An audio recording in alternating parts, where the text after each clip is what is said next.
नमस्कार, स्वागत है, वंदन है आप सभी हमारे दर्शकों का हमारे YouTube चैनल प्रिसाइज ज्योतिष बाय दीपेंद्र मणि शुक्ला।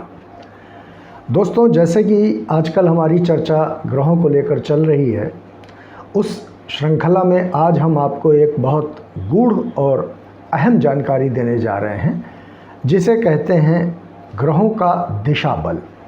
दरअसल ग्रहों को कुछ विशेष बल प्राप्त होते हैं जिन्हें दिशा बल कहते हैं। उन जगहों पे ग्रह जब बैठता है तो वो अपने बलों से अपना जो भी उसको बल प्राप्त है उससे ज़्यादा पावरफुल हो जाता है।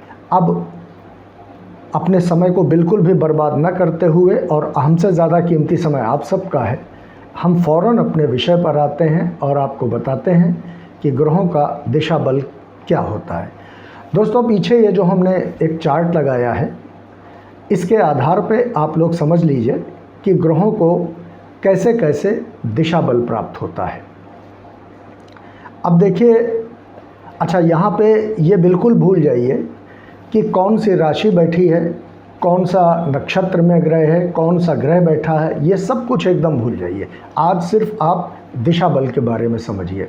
यहाँ पे कोई मायने नहीं रखता कि कौन सी राशि है, कौन सा नक्षत्र है, कौन सा ग्रह बैठा है। बस वहाँ पे केवल जो ग्रह मैं बता रहा हूँ, अगर वो ग्रह बैठा है तो वो दिशा बली हो जाता है।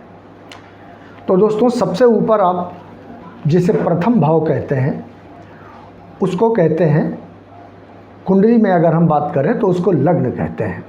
वहाँ पर जब देवगुरु बृहस्पति और बुध देव जाकर विराजित हो जाते हैं तो उनको दिशा बल प्राप्त हो जाता है। अब ये चारों भाव केंद्र के कहलाते हैं। अब इसी तरह अगर आप दशम भाव में देखेंगे तो आप पाएंगे कि वहाँ पर सूर्य और मंगल विराजित हैं। नीचे सप्तम भाव में आप देखेंगे तो वहाँ पर शनिदेव विराजित हैं। चतुर्थ भाव में केंद्र में देखेंगे तो आप वहाँ पर शुक्रदेव और चंद्रदेव को पाएंगे। अब दोस्तों, इनको हमारे ऋषियों ने, हमारे मुनियों ने ऐसा स्थान क्यों दिया?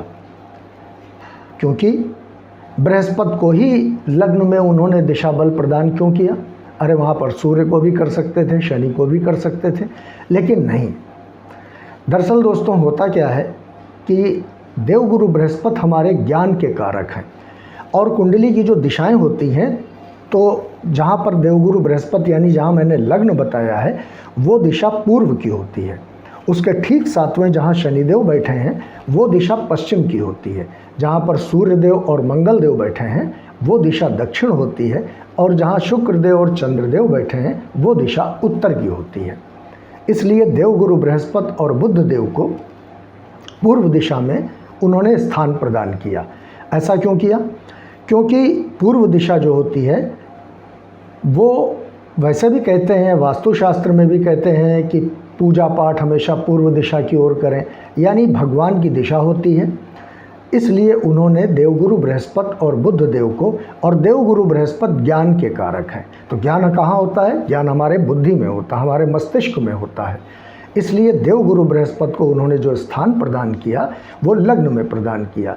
और बुध देव बुद्धि के देवता हैं, तो जब तक हमारे बुद्धि नहीं होगी तब तक हम ज्ञान का एक अमृत पान कर ही नहीं पाएंगे। हमारे अंदर उस ज्ञान का समावेश होगा ही नहीं अगर हमारी बुद्धि मुखर नहीं है। तो बुद्धिमान ग्रह बुध और ज्ञान के देवता, ज्ञान के ग्रह देवगुरु बृहस्पति, इन दोनों को जो स्थान दिया वो लग्न में दिया। अब इसी प्रकार अगर हम दशम में आ जाते हैं, यानी केंद्र का जो दशम भाव है जहाँ पर सूर्य और मंगल देव विराजित हैं, उस दिशा को कहते हैं दक्षिण दिशा। वो यम की दिशा कहलाती है। अब यम की दिशा में एक सजग प्रहरी होना चाहिए। सूर्य देव और मंगल देव दोनों अग्नि तत्व ग्रह हैं, तो जब भी यम की एक नकारात्मक ऊर्जाएं हमारी तरफ आती हैं तो उनके लिए सजग प्रहरी के रूप में सूर्य देव और मंगल देव विराजित होते हैं। अब चूंकि सूर्य देव ब्रह्मांड के अकेले ग्रह हैं जो पूरी पृथ्वी को आलोकित करते हैं, इसलिए सूर्य कहाँ से उदय होता है? यानी ईस्ट से उदय होता है, पूर्व दिशा से, और पूरा चक्कर लगा के दक्षिण होता हुआ पश्चिम में अस्त हो जाता है।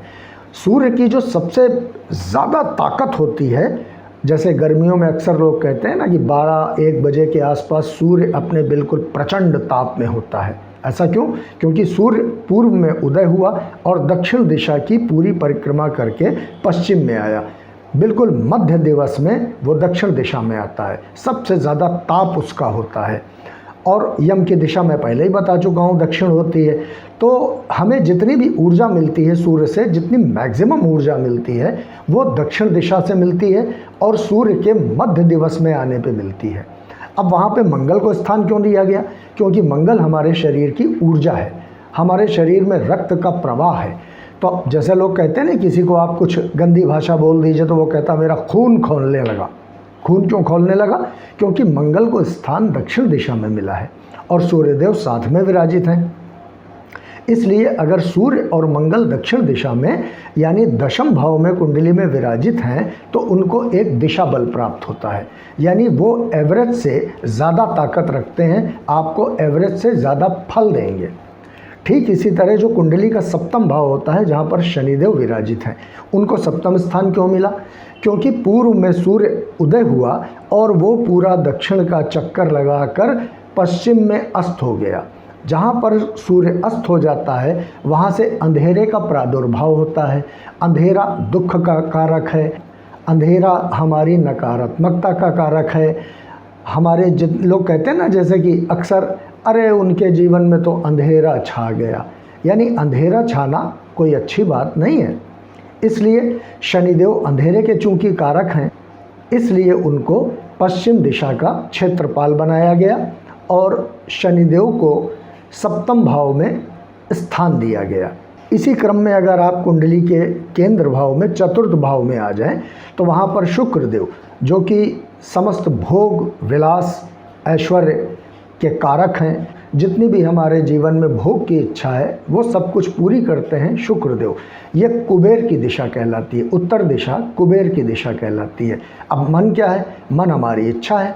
हमारे मन में इच्छा हुई कि हमारा एक 5000 वर्ग फीट का मकान बन जाए, डुप्लेक्स हाउस बन जाए, तो ये इच्छा मन में हुई। हमारे पास बहुत महंगी गाड़ी आ जाए, हमारे पास बहुत बड़ा टेलीविज़न हो जाए, तो ये हमारी जो इच्छाएं ये पूरी कब होंगी? जब शुक्रदेव उत्तर दिशा से रुपया ला कर देंगे, धन ला कर देंगे, तो वो जो भोग है, जो हमारे मन में इच्छाएं उठ रही हैं, उन भोगों को पूरा हम तभी कर पाएंगे जब वैभव को भोगने लायक हमारे पास पर्याप्त धन होगा। तो वो धन हमें उत्तर दिशा से मिलता है, समस्त हमारे जीवन की जितनी भी इच्छाएं हैं वो पूरी हो जाती हैं। इसलिए चंद्रदेव और शुक्रदेव को जो स्थान प्राप्त हुआ वो कुंडली के चौथे भाव में, जहाँ पर उत्तर दिशा का आधिपत्य है, वहाँ पर उनको मजबूती मिली। अब दोस्तों यहाँ पर एक चीज़ और है कि जो प्लैनेट आपका योगकारी है कुंडली में, अगर उसको दिशा बल प्राप्त हो गया तो वो आपको एवरेज से बहुत ज़्यादा फ़ायदा देगा। लेकिन अगर वही प्लैनेट मारक है तो वो अपने मारकत्व को बढ़ा देगा। ये थोड़ी बात समझने की है। वो अपने जब मारकत्व को बढ़ा देगा आपको निगेटिव रिजल्ट मिलना शुरू हो जाएंगे। क्यों?